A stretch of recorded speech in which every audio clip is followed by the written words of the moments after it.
Okay, I'm going to show you how to, if you have a stripped screw, how to fix it. You got to get one of these things called SpeedOut, and you'll stick the smaller end. That's the first part that you're going to use to drill into the stripped out screw. In this case it's a bolt.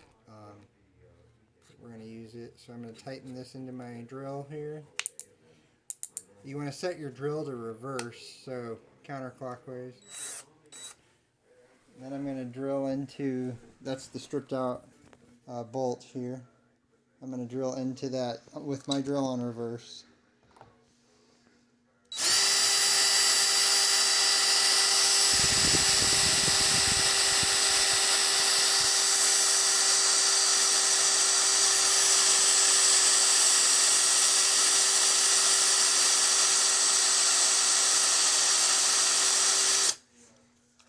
Turn up my drill a little bit.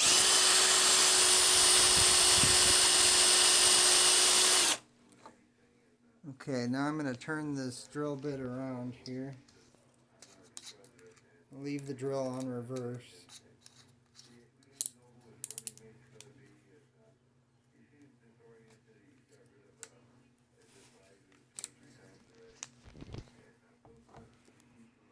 Leave it on reverse here. Gets it right out. Thanks for watching.